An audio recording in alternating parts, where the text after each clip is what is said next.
Unit number 8 हमारे पास है डेटा हैंडलिंग। डेटा हैंडलिंग में हमने देखना है कि हमारे पास जो चीज़ें दी गई हैं, सबसे पहला इसमें हमारे पास और जो दिया गया है डिटेल वो है कार-रोल डायग्राम।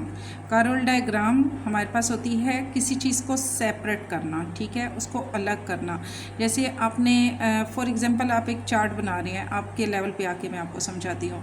आपने ज्वेलरी लेनी है, आपने क्लॉथ लेने हैं, आपने शूज़ लेने हैं, तो उसके लिए आप अगर मार्केट को सिलेक्ट करते हैं तो आप सबसे पहले आप ज्वेलरी का लिखेंगे कि इस अगर ज्वेलरी की फर्स्ट दुकान हमारे पास आती है तो हमने ज्वेलरी से ये चीज़ें लेनी है। देन सेकंड आप लाइन लगा के आगे आप कौन कौन से क्लॉथ लेने हैं आप वो लिखेंगे। थर्ड आप उसका कॉलम बनाएंगे और उसमें आप लिखेंगे शूज़ हमने लेने हैं, ये वाले शूज़ हमें चाहिए, ठीक है ना। तो इसी तरह जो हमारे पास कार-रोल डायग्राम होता है, ये एक चार्ट होता है या एक टेबल होता है, जिस तरह के ये टेबल बनाया गया है जिसमें हम चीज़ों को डिफरेंट करके डेटा एंट्री करते हैं, डेटा लिखते हैं। फॉर एग्जांपल एक में हम डेटा एंट्री में अगर हम कर रहे हैं, यहाँ पर हम पेरेंट्स का नाम लिखेंगे, यहाँ पर हम फादर नेम लिखेंगे, मदर नेम लिखेंगे, यहाँ बच्चे का नाम होगा या उसकी डेट ऑफ बर्थ होगी। इसी तरह हर चीज़ के लिए अलग अलग से कॉलम और ब्लॉक वगैरह बने होते हैं, ठीक है। उसको कहते हैं हम कार-रोल डायग्राम। इसमें हमने बहुत सी ऑब्जेक्ट्स को हमने रखना होता है, नंबर्स को रखना होता है, शेप्स को रखना होता है, या एक से ज़्यादा जो हमारे पास प्रॉपर्टीज़ होती हैं हम उसके बारे में इसमें ऐड करते हैं। यहाँ पर हमें दिया गया है फॉर एग्जांपल हमारे पास ये एक टेबल बना हुआ है। अब यहाँ पर हमारे पास है रेड फ्रूट और येलो फ्रूट। रेड फ्रूट में यहाँ पर स्ट्रॉबेरी दी गई है, येलो फ्रूट में हमें यहाँ पर दिया गया है अनानास, ठीक है। अब ये हमारे पास यहाँ ऊपर भी इसमें दिया गया है कि ये जूसी कौन से जूसी हैं, कौन से नॉट जूसी हैं। ये दोनों हमारे पास अगर जूसी हैं तो ये नॉट जूसी में एप्पल और बनाना है। ये डिफरेंट हमारे पास चीज़ें हैं और इनको हमने इनकी कैटेगरीज जो दी गई हैं उसके अंदर हमने इनको ऐड करना है, ठीक है। एक्सरसाइज ए में हमारे पास है use Carroll diagram to sort the following number. अब जो नंबर्स हमें दिए गए हैं उनको हमने नीचे जो टेबल दिया गया है इसके अंदर हमने इसको ऐड करना है।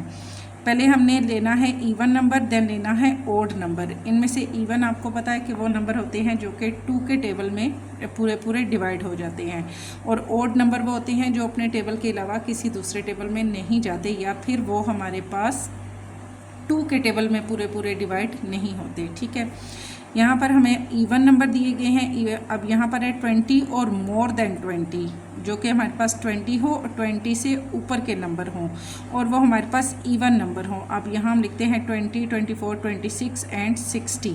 यहाँ पर आ जाएगा हमारे पास 20, देन हमारे पास आ जाएगा इसमें 24, 26 एंड 60। ये सब हमारे पास क्या है, हमारे पास इवन नंबर हैं, ठीक है। फिर है 10 और लेस देन 10, या तो 10 हो या फिर 10 से नीचे के हों लेकिन हों हमारे पास इवन नंबर। 2 कॉलम दिए हैं 20 वाले और 20 से ऊपर वाले यहाँ लिखने हैं, और 10 से लेस जो हमारे पास है वो यहाँ हम लिखने हैं।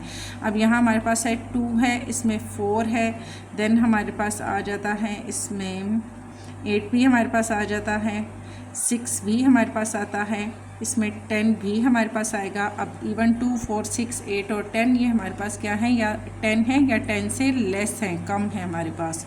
देन है ओड नंबर। ओड नंबर जो कि 2 के टेबल में पूरे डिवाइड नहीं होते, जैसे कि 23, ये हमारे पास 2 के टेबल में नहीं आता। 31, अगर आपने को मुश्किल हो, ज़रूरी नहीं है कि आप इसको पूरा डिवाइड करके देखो, आपने सेकंड वाला नंबर देखना है। अगर ये 3 है तो 3 को तो हमारे पास 2 के टेबल में नहीं आता, हम लिखेंगे 23। 31 है, 31 के साथ सेकंड नंबर कौन सा है, 1 है, तो 1 हमारे पास 2 के टेबल में आता है, नहीं आता, तो ये हमारे पास हो जाएगा ओड नंबर।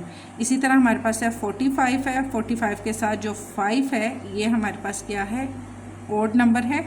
5 हमारे पास 2 के टेबल में नहीं आता तो हम लिखेंगे यहाँ पर 45। अब यहाँ पर 20 से ऊपर वाले जो नंबर थे वो हमने यहाँ लिखे। अब 10 और 10 से लेस जो नंबर हैं वो हमने यहाँ पे लिखने हैं, लेकिन वो हों हमारे पास ओड नंबर। और 10 से लेस नंबर हमारे पास है 1, 3, 5, 7 एंड 9। इसी तरह अगला हमें जो दिया गया है इसमें हमें दिया गया है मल्टीपल्स ऑफ 5, ओड नंबर और इवन नंबर। अब ये मल्टीपल्स ऑफ 5 में हमारे पास 5 का टेबल दिया गया है, इसमें हमारे पास आएगा 5 और 15, 25 और 35। अब यहाँ पर ये सारे नंबर 5 के टेबल में आते हैं, ठीक है। 5 1 ज़ा 5, 5 3 ज़ा 15, 5 5 ज़ा 25, 5 7 ज़ा 35। अब इसमें ओड नंबर 5 के टेबल में जो ओड नंबर हैं वो हमने यहाँ लिखने हैं, जो कि 2 के टेबल में नहीं आते। अब यहाँ भी 5 है, ये भी 5 है, ये भी 5 है, ये भी 5 है, तो ये 2 के टेबल में तो नहीं आते। अब हमने इवन नंबर यहाँ पे लिखने हैं जो कि 5 के टेबल में आते हों और वो इवन हो, मीन्स कि वो हमारे पास 2 के टेबल में पूरे पूरे डिवाइड होते हों। 10, 20 और 30 ये तीनों हमारे पास 5 के टेबल में आते हैं, और अगर हम इसको 2 के टेबल में डिवाइड करें तो ये 2 के टेबल में डिवाइड हो जाएंगे, ठीक है। जैसे 2 5 ज़ा 10, 2 10 ज़ा 20 और 30 भी हमारे पास आता है। तब भी अगर आपको मुश्किल हो तो आप देख सकते हैं कि जिस नंबर के साथ लास्ट में 0 हो वो लाजमी हमारे पास 2 के टेबल में पूरा पूरा डिवाइड हो जाएगा, ठीक है। तो क्योंकि 2 में 10 भी आता है, 20 भी आता है, इसी तरह 2 1 ज़ा 2 अगर हम करते हैं 30 है तो 2 1 ज़ा, मैं यहाँ 30 लिखती हूँ, इसको डिवाइड करती हूँ 2 पे।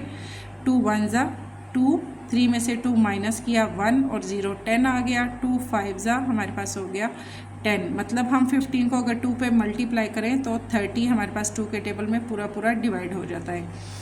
इसी तरह नॉट मल्टीप्लाइज ऑफ 5 के टेबल में जो मल्टीप्लाई ना होते हों ओड नंबर हमारे पास आएंगे। अब ये हमारे पास 15 है, अब यहाँ हम लिखेंगे ओड नंबर क्या है, 13, 17, 19 और 41। ये सारे नंबर हमारे पास 5 के टेबल में नहीं आते, ठीक है, लेकिन यहाँ हमने ओड नंबर लिखने हैं। ओड नंबर 3 भी हमारे पास नहीं आता, ऊपर हमने नंबर हमें दिए हैं ना, इनमें से हमने चूज़ करने हैं। 7 भी हमारे पास 2 के टेबल में नहीं आता, 9 भी नहीं आता और 1 भी नहीं आता। जिन जिन के साथ लास्ट में हमारे पास वो नंबर है जो कि 2 के टेबल में नहीं आते वो हम यहाँ लिखेंगे। देन और नंबर हमें दिए गए थे इवन नंबर। अब 2 है, ये 2 के टेबल में आता है, 4 भी 2 के टेबल में आता है, 2 भी आता है और 8 भी हमारे पास 2 के टेबल में आता है। तो 12, 14, 22 एंड 38 ये हमारे पास आ जाएंगे इवन नंबर में, ठीक है। नॉट, और ये नॉट मल्टीप्लाई ऑफ 5, यानी कि ये सारे जो नंबर हमने यहाँ पे लिखे हैं ये हमारे पास 5 के टेबल में डिवाइड नहीं होते।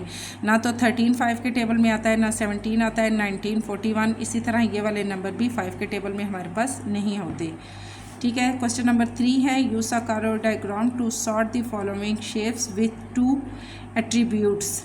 अब उन्होंने कहा है कि कार्योड डायग्राम को यूज़ करते हुए हमने जो ये शेप्स हैं इनको हमने इनका एट्रीब्यूट हमने करना है। नीचे हमें एक कॉलम दिया गया है टेबल, जिसके अंदर हमने लिखना है सिमेट्रिकल एंगल और नॉट सिमेट्रिकल। सिमेट्रिकल एंगल वो हमारे पास होते हैं जिनकी हमारे पास 4 साइड्स होती हैं और हर तरीके से वो हमारे पास अगर हम उसको फोल्ड करते हैं तो वो हमारे पास लेफ़्ट और राइट मतलब फ्रंट और बैक दोनों में से हमें एक जैसी वो शेप देते हैं। फॉर एग्ज़ाम्पल अगर ये मेरे पास एक पेज है, ठीक है, ये बॉक्स की शक्ल में है, अगर मैं इसको इस वाले कॉर्नर, दोनों कॉर्नर को लेके इसके ऊपर मैं फोल्ड करती हूँ तो ये पेपर फ्रंट से बैक से सेम लुक देगा और एक पेज हमारे पास दूसरे पेज को अच्छे तरीके से कवर कर लेगा। अगर मैं इन दोनों कॉर्नर, ऊपर वाले कॉर्नर को इस कॉर्नर के ऊपर लेके आती हूँ और इनको मैं फ़ोल्ड करती हूँ तो तब भी हमारे पास इजीली फ़ोल्ड हो जाएगा, ठीक है, और ये दोनों साइडें हमारे पास सेम हो जाएंगी। ऊपर वाला जो पेज है वो नीचे वाले पेज को पूरे तरीके से कवर कर लेगा। अगर मैं इसको ट्रायंगल की शक्ल में यहाँ से अगर मैं इसको फ़ोल्ड करती हूँ तब भी इसके 3 हमारे पास कॉर्नर बन जाएंगे और दोनों की शेप हमारे पास जो शेप है वो सेम हो जाएगी।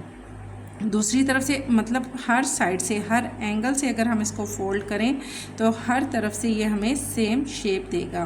तो यहाँ पर हमने लिखना है 4 कॉर्नर और लेस, या तो उसके 4 कॉर्नर हों या वो इससे कम हों। अब इसके हमारे पास 4 कॉर्नर है, 1 2 3 एंड 4, और ये हर तरीके से हमारे पास सिमेट्री एंगल बनता है क्योंकि जिस तरीके से भी हम इसको फोल्ड करेंगे ये हमें सेम लुक देगा। तो ए हम लिखेंगे यहाँ पर। देन हमारे पास है बी, इसको कहते हैं ट्रिपीजियम। इस शेप को बस मैं आपको इतना ही बताऊँगी जितना आपको समझ आ जाए। अगर इसके हमारे पास 4 कॉर्नर हैं, ठीक है, कॉर्नर तो इसके 4 हैं, लेकिन अगर मैं इस पेज को इस इसके ऊपर लेकर आती हूँ, इसको फोल्ड करती हूँ, तो ये हमारे पास सेम शक्ल नहीं बनेगी, ठीक है, क्योंकि ये तो हमारे पास हाफ में से अगर मैं कट करके या इसको फोल्ड करके इसके ऊपर लेके आती हूँ तो फ्रंट पे तो ये इसको कवर करेगा, लेकिन जब हम इसको पलटेंगे दूसरी साइड से तो ये जो इसका ये कोना है ये हमारे पास इस वाले जो हमारे पास पेज है इसको पूरा पूरा कवर नहीं करेगा। तो इसको हम लिखेंगे यहाँ पर बी वाले को हमने लिखना है नॉट सिमेट्री एंगल। अब इसके 4 साइड्स तो हैं लेकिन ये हमारे पास सिमेट्री एंगल नहीं है क्योंकि ये एक दूसरे को अच्छे तरीके से कवर नहीं कर रहे। सी हमारे पास है, इसके हमारे पास कितने कॉर्नर हैं 1 2 3 4 5 6 7 और 8। ऑक्टागोन इसको कहते हैं, ऑक्टागोन का मतलब होता है इसके 8 कॉर्नर हैं। अगर हम इस साइड से इसको इस पर फोल्ड करते हैं तो ये इसको कवर नहीं करेगा, मिड का तो कवर कर लेगा, लेकिन देखिए यहाँ से ये हमारे पास पेज बारीक है, यहाँ से हमारे पास ये चौड़ाई में ज़्यादा है, तो ये दोनों साइड्स हमारे पास इसकी सेम लुक नहीं देंगी। तो इसके जो कॉर्नर हैं वो भी हमारे पास क्या हैं 4 से ज़्यादा हैं, मोर देन 4 कॉर्नर्स। अब यहाँ पर हमारे पास जो 4 से ज़्यादा कॉर्नर हैं उनको हमने यहाँ लिखना है, लेकिन जिनके ज़्यादा कॉर्नर हैं वो हम कहाँ लिखेंगे, नॉट सिमेट्री है ना, क्योंकि हम इसको जब फोल्ड करें दोनों तरफ से हमें सेम लुक नहीं दे रहा और कॉर्नर भी इसके 4 से ज़्यादा हैं, तो हम लिखेंगे नॉट सिमेट्री और इसके कॉर्नर्स भी हमारे पास क्या हैं 4 से ज़्यादा हैं। देन हमारे पास स्टार है, ठीक है, इसके हमारे पास 1 2 3 4 एंड 5 हमारे पास साइड्स हैं। इसको हम जिस एंगल से भी फोल्ड करेंगे ये हमारे पास सेम लुक देगा, ठीक है। यहाँ से कट करके मैं इस पर लेके आती हूँ तब भी सेम होगा, ऊपर से अगर हम नीचे लाते हैं तब भी सेम होगा, मतलब ये हमारे पास सिमेट्री में आ जाएगा। बट एक तरफ से ये हमारे पास सेम शेप देगा लेकिन दूसरी साइड से हमारे पास ये सेम लुक नहीं देगा। बट ये हमारे पास सिमेट्री एक साइड भी अगर इसकी हमारे पास सेम लुक देती है तो हम इसको कहेंगे सिमेट्री एंगल, ठीक है। लेकिन इसके कॉर्नर कितने हैं 5 कॉर्नर हैं, तो अब ये सिमेट्री तो एंगल हमारे पास बन गया, बट हम इसको लिखेंगे यहाँ पर मोर देन 4 कॉर्नर्स। 4 कॉर्नर्स से ज़्यादा है तो हम इसको डी को यहाँ लिखेंगे। देन हमारे पास है ई के भी अगर हम देखें ऊपर से नीचे फोल्ड करें सेम लुक देगा, इधर से हम इधर इसको अगर दरमियान में से लाइन लगा के इसको फोल्ड करें तब भी ये हमारे पास सेम लुक देगा दोनों साइडों से।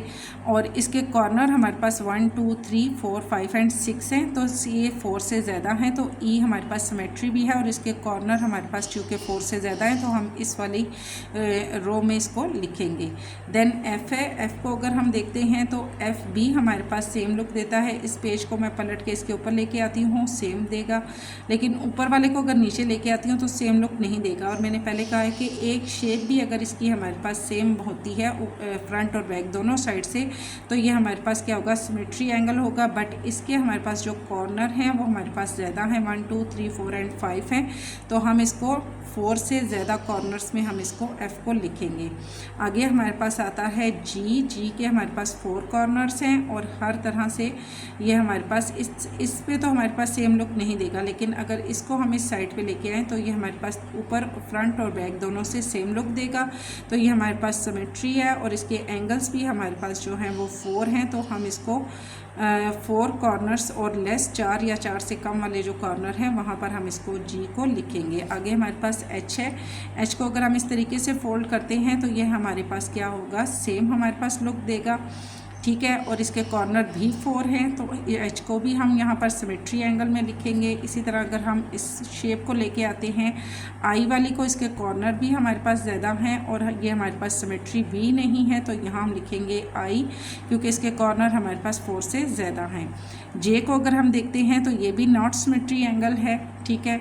इसको भी अगर हम इस साइड पे लेके आएँ तो देखें ये हमारे पास बिल्कुल स्ट्रेट लाइन है, जबकि इसकी नोक थोड़ी सी बाहर है, तो ये तो हमारे पास ऊपर से नीचे लेके आएँ या लेफ़्ट से राइट लेके आएँ तो ये हमारे पास सेम लुक नहीं देगा। तो ये हमारे पास क्या है बी नॉट सिमेट्री एंगल है और ये हमारे पास 4 या 4 से लेस है, तो 3 कॉर्नर है ना इसके, तो जे को हम लिखेंगे यहाँ पर, यानी कि इसके कॉर्नर जो हैं वो हमारे पास 4 से कम हैं। के को अगर हम देखते हैं इसके भी हमारे पास 3 कॉर्नर हैं और ये हमारे पास नॉट सिमेट्री है, तो के को भी हम इसमें लिखेंगे। एल है तो एल को अगर ऊपर वाले को नीचे लेके आए तब ये सेम लुक नहीं देगा, क्योंकि नीचे वाली लाइंस हमारे पास जो हैं वो ज़्यादा लंबी हैं, ऊपर वाली इतनी लंबी नहीं है। बट अगर इस शेप को इस पे लेके आएँ तो ये दोनों हमारे पास सेम लुक देंगे, ठीक है। तो एल चूँकि और कॉर्नर भी इसके हमारे पास 4 हैं, तो एल हमारे पास एक भी तरीके से अगर हमें ये सेम लुक दे रहा है तो ये सिमेट्री एंगल होगा। और हमारे पास इसके कॉर्नर भी 4 हैं, तो एल को हम लिखेंगे 4 कॉर्नर और लेस, यहाँ पर हम एल लिखेंगे एम है। तो एम को हमने हमारे पास कितने हैं इसके 1 2 3 एंड 4 कॉर्नर तो इसके हमारे पास हैं, लेकिन ये नॉट सिमेट्री एंगल है। तो नॉट सिमेट्री एंगल को एम जो हमारे पास 4 या 4 से लेस होंगे तो यहाँ हम इसको लिखेंगे, एम को हम यहाँ पर लेकर आएंगे।